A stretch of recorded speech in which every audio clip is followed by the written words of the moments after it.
Hello everyone, welcome back to my channel. Hope you all are well. हमारी oceans की series चल रही थी, महासागरों की सीरीज़ चल रही थी और उसमें हम 3 बड़े महासागरों के बारे में डिस्कशन कर चुके हैं। पैसिफिक ओशन, अटलांटिक ओशन और इंडियन ओशन। आज के इस वीडियो में हम आर्कटिक ओशन या आर्कटिक महासागर के बारे में डिस्कशन करेंगे। ओके, वो सारे पॉइंट्स डिस्कस करेंगे जो बहुत इंपॉर्टेंट है आर्कटिक ओशन में, जो एग्जाम्स में पूछे जाते हैं। तो चलिए बिना टाइम वेस्ट किए आते हैं सीधे हमारे टॉपिक पे। Let's begin. पहला पॉइंट, अगर हम आर्कटिक ओशन, आर्कटिक महासागर के बारे में देखें तो ये सबसे स्मॉलेस्ट और शैलोएस्ट ओशन है। जितने भी 5 महासागर हैं उनमें ये सबसे छोटा और सबसे उथला हुआ महासागर है। गहराई जो है ये कम है और ज़मीन से ये उथला हुआ है, शैलोएस्ट है। ओके, तो आर्कटिक ओशन सबसे छोटा और सबसे उथला हुआ या शैलोएस्ट ओशन है बाकी के 5 ओशन, बाकी के चारों ओशन से अगर हम इसका कंपैरिजन करें या तुलना करें तो। ओके, सेकेंड पॉइंट है आर्कटिक ओशन या आर्कटिक महासागर के बारे में कि ये सबसे कोल्डेस्ट ओशन है या सबसे ठंडा महासागर है। आर्कटिक ओशन जो है ये सबसे ठंडा महासागर है क्योंकि ये ध्रुव के करीब है, या ध्रुव आप मान सकते हैं कि जो नॉर्थ पोल है, उत्तरी ध्रुव है, वो बिल्कुल इसके बीचों बीच स्थित है। तो वहाँ सर्दियाँ बहुत ज़्यादा रहती है, इसलिए ये सबसे कोल्डेस्ट ओशन है। ज़्यादातर ये करीबन पूरे ही साल बर्फ़ से ढका हुआ होता है और सर्दियों में तो पूरा ही ये बर्फ़ से जम जाता है। ओके, तो ये सबसे कोल्डेस्ट ओशन है। और ये कहाँ लाया करता है? ये आर्कटिक सर्कल, जो हमने लैटिट्यूड और लॉन्गिट्यूड, अक्षांश और देशांतर वाले वीडियो में हमने समझा था, आर्कटिक सर्कल या आर्कटिक वृत्त के बारे में। तो ये उस आर्कटिक वृत्त के अंदर अंदर ये ओशन स्थित है, ये महासागर स्थित है 66.5 डिग्री उत्तरी अक्षांश।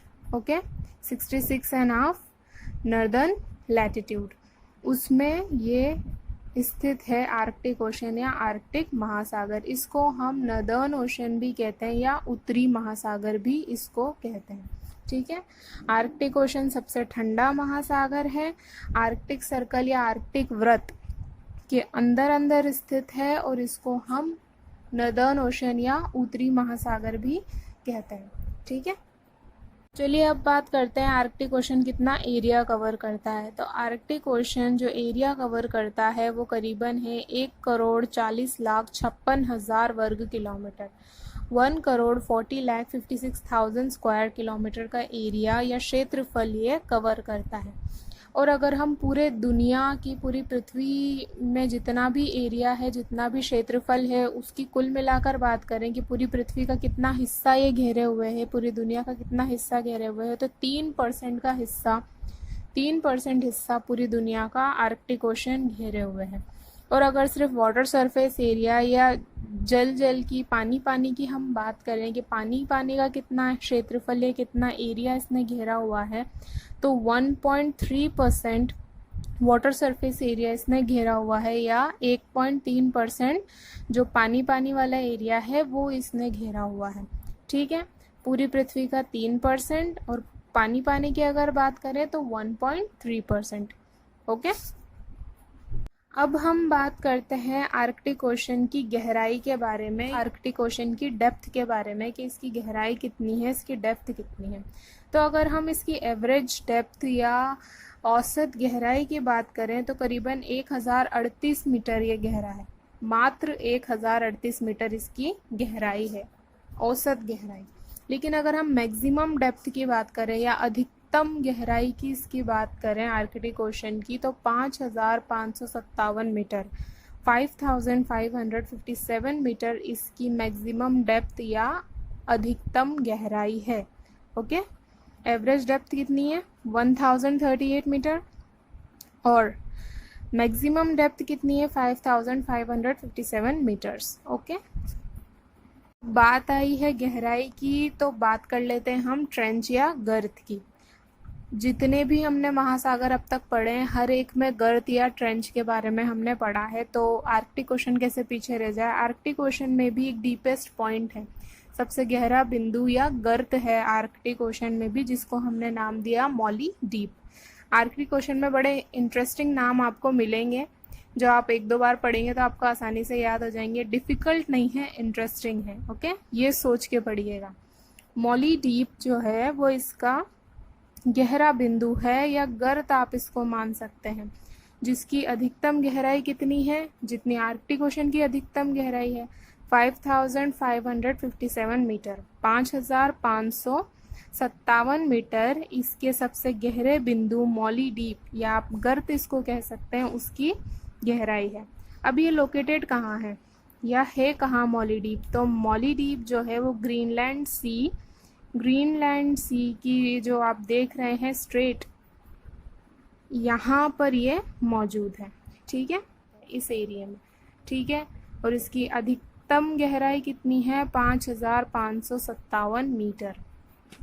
ठीक है, नेक्स्ट पॉइंट अगर हम डिस्कस करें आर्कटिक ओशन या आर्कटिक महासागर के बारे में, तो वो ये है कि आर्कटिक महासागर को छोटा होने की वजह से कई सारे संगठन, कई सारे ऑर्गेनाइजेशन ने इसको ओशियन ही नहीं माना था, महासागर का इसको दर्जा ही नहीं दिया गया था। कई ये कॉन्फ्लिक्ट चलता आ रहा था कि इसको महासागर माने या सिर्फ एक सागर की संज्ञा दें। लेकिन एक संगठन जिसका नाम है द इंटरनेशनल हाइड्रोग्राफिक ऑर्गेनाइजेशन, अंतर्राष्ट्रीय जल सर्वेक्षण संगठन, इसने इसे फिर बाकायदा तौर पे एक महासागर का दर्जा दिया, एक ओशन का दर्जा दिया। तब से आर्कटिक ओशन को एक ओशन माना जाने लगा, एक महासागर माना जाने लगा। ओके, तो पहले इसको महासागर नहीं माना जाता था, ये एक सी की तरह, एक समुद्र की तरह ही देखा जाता था, सागर की तरह ही इसको देखा जाता था। लेकिन जब अंतर्राष्ट्रीय जल सर्वेक्षण संगठन ने इसको दर्जा दिया महासागर का, तब से इसको महासागर या ओशन माना जाने लगा। ओके, अब हम बात करते हैं आर्कटिक ओशन में सैलिनिटी या लवणता की। सैलिनिटी या लवणता क्या होती है, ये हम बहुत अच्छी तरीके से जानते हैं। पानी में घुले हुए नमक की मात्रा या खारापन आप कह सकते हो, बहुत आसान भाषा में, समुद्र का खारापन उसकी। तो आर्कटिक ओशन या आर्कटिक महासागर में जो सैलिनिटी या जो लवणता है, जो खारापन है, वो बाकी सारे ओशंस की तुलना में सबसे कम है। यानी कि इसका जो पानी है वो फ्रेश है, मीठा है। क्यों है? क्योंकि ज़्यादातर हम जानते हैं यहाँ पे ठंड ज़्यादा रहती है, बर्फ़ ज़्यादा जमी हुई रहती है, तो इवापोरेशन जो है, वाष्पीकरण जो है वो कम हो पाता है, इस वजह से सैलिनिटी कम है। दूसरा रीज़न ये है कि इसमें बहुत सारी नदियों का फ्रेश पानी, मीठा पानी गिरता है, इस वजह से यहाँ पे लवणता दूसरे ओशंस के मुकाबले सबसे कम है। अगर हम बात करें कितनी है, तो 30 to 34 ppt है। ठीक है, ओके, लोवेस्ट है बाकी सारे ओशंस के मुकाबले। अब हम बात करते हैं एक बहुत ही इम्पोर्टेंट हिस्से आर्कटिक ओशन की, वो है शेल्फ। शेल्फ क्या होती है? अब ये कॉन्टिनेंटल शेल्फ या महाद्वीपीय मग्न तट, उच्चावच वाले वीडियो में हमने अच्छी तरीके से समझा था कि क्या होते हैं महाद्वीपों का या कॉन्टिनेंट्स का वो पार्ट जो पानी के अंदर डूबा हुआ होता है, उसको कॉन्टिनेंटल शेल्फ या महाद्वीपीय मग्न तट कहा जाता है। बहुत सारे शेल्फ आपको करीबन 50% आप मान लीजिए आर्कटिक ओशन में मिलेंगे। बहुत लंबे लंबे शेल्फ, बहुत बड़े बड़े शेल्फ, बहुत बड़े बड़े महाद्वीपीय मग्न तट आपको आर्कटिक ओशन में देखने को मिलेंगे। जो दुनिया का सबसे बड़ा कॉन्टिनेंटल शेल्फ है या दुनिया का सबसे बड़ा महाद्वीपीय मग्न तट है, जिसका नाम है साइबेरियन शेल्फ, वो आर्कटिक ओशन में है। ठीक है, साइबेरियन शेल्फ जो है वो करीबन 1500 किलोमीटर तक पानी में डूबा हुआ है। महाद्वीप का वो हिस्सा है जो 1500 किलोमीटर तक पानी में डूबा हुआ है। और एक इसकी ख़ास बात ये भी है कि इसके अंदर भारी मात्रा में तेल और गैसेस रिजर्व इसमें मौजूद हैं, खनिज इसमें मौजूद है। एक विशेषता ये भी है इसकी। ओके, साइबेरियन शेल्फ कहाँ है? आर्कटिक ओशन में है। 1500 किलोमीटर पानी में डूबा हुआ महाद्वीप का हिस्सा है और भारी मात्रा में तेल और गैस इसमें पाए जाते हैं। ठीक है, नेक्स्ट हम बात करते हैं आर्कटिक ओशन में रिजेस की या कटक की। रिज या कटक क्या होते हैं हम जानते हैं। जब दो प्लेट एक दूसरे से दूर खिसकती है तो ज़मीन के अंदर से जो मैग्मा है, जो लावा है, वो बाहर निकलता है और फिर पहाड़ जैसी आकृतियां बना लेता है, शेप बना लेता है, उसको हम रिज या कटक कहते हैं। ठीक है, हम समझ चुके हैं ये। तो जो आर्कटिक ओशन है उसमें भी दो बहुत बड़ी बड़ी रिजेस हैं, दो बहुत बड़े बड़े कटक हैं। पहली है लोमोनोसोव रिज। ओके, ये जो है करीबन 1800 किलोमीटर लंबी रिज है। कितनी? 1800 किलोमीटर लंबी रिज है।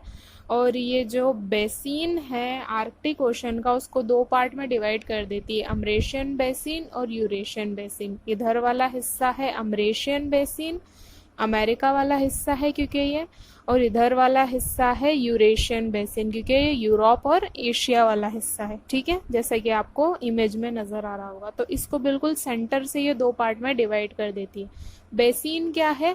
गहरा समुद्र या गहरा महासागर, उसको हम क्या कहते हैं? बेसिन कहते हैं। ओके, तो ये दो पार्ट में डिवाइड कर देती है। बिल्कुल सेंटर में से है ये लोमोनोसोव रिज, 1800 किलोमीटर लंबी है। ओके, लोमोनोसोव रिज के अलावा एक और इम्पॉर्टेंट रिज या एक और इम्पॉर्टेंट कटक है जो कि बहुत इम्पॉर्टेंट है आर्कटिक महासागर में, वो है गैकल रिज। ओके, ये भी उतनी ही लंबी है जितनी लोमोनोसोव रिज थी। ये भी लगभग 1800 किलोमीटर लंबी ही कटक है या रिज है।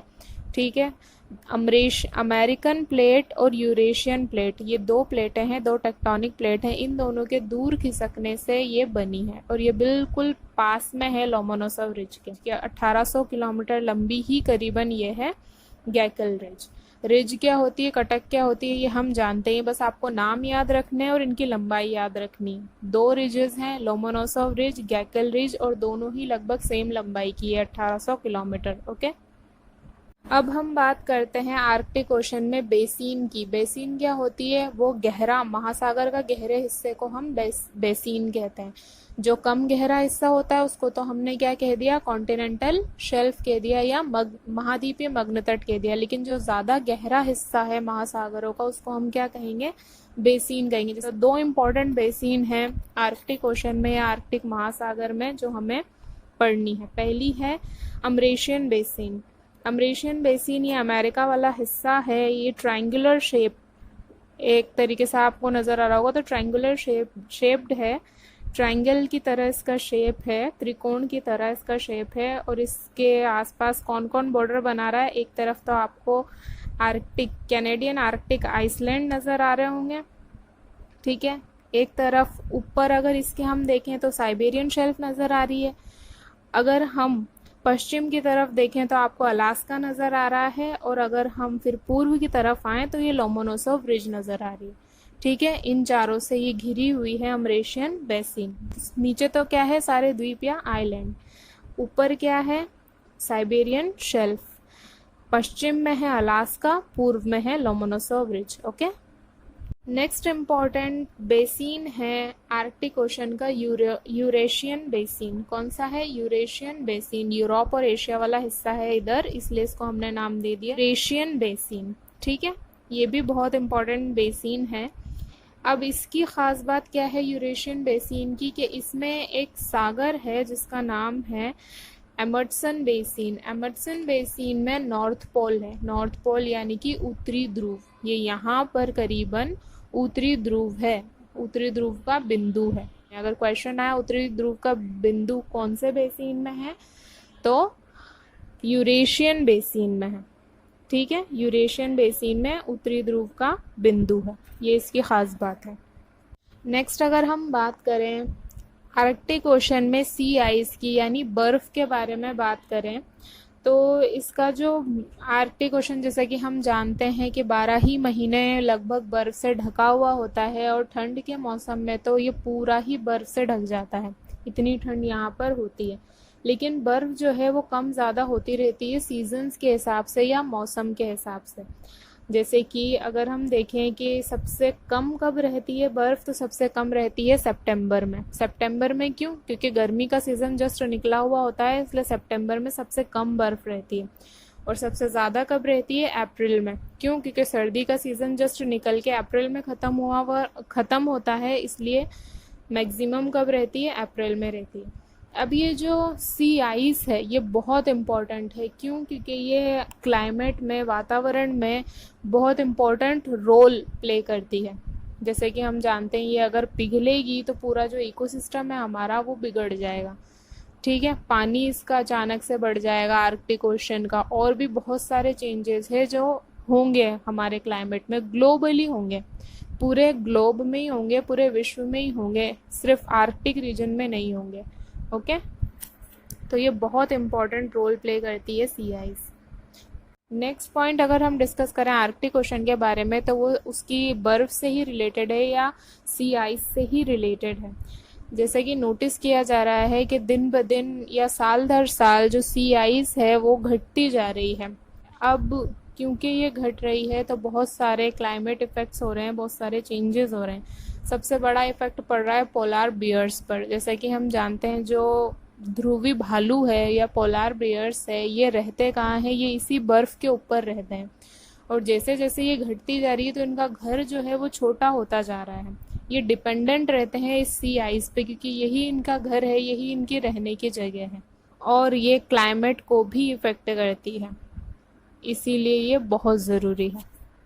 नेक्स्ट पॉइंट अगर हम डिस्कस करें आर्कटिक ओशन के बारे में, तो ये है कि आर्कटिक ओशन दूसरे ओशियंस से या दूसरे महासागरों से कहाँ कहाँ से कनेक्ट होता है या कहाँ कहाँ से जुड़ता है। इसका पानी दूसरे महासागरों के पानी में कहाँ कहाँ से मिलता है, तो ये सिर्फ 2 महासागरों में इसका पानी मिलता है। एक तो है अटलांटिक ओशन और एक है पैसिफिक ओशन। पैसिफिक ओशन और आर्कटिक ओशन का पानी बेरिंग स्ट्रेट से मिलता है। बेरिंग स्ट्रेट या बेरिंग जल संधि हम पढ़ चुके हैं पैसिफिक ओशन वाले वीडियो में, अगर आपने देखी हो तो। ठीक है, अगर हम अटलांटिक ओशन की बात करें कि अटलांटिक ओशन में कहाँ से आर्कटिक ओशन का पानी मिलता है, तो 2 सागर हैं, 2 समुद्र हैं। एक तो है ग्रीनलैंड सी। ग्रीनलैंड सी ये वही है जहाँ पर हमारा मॉली द्वीप स्थित है।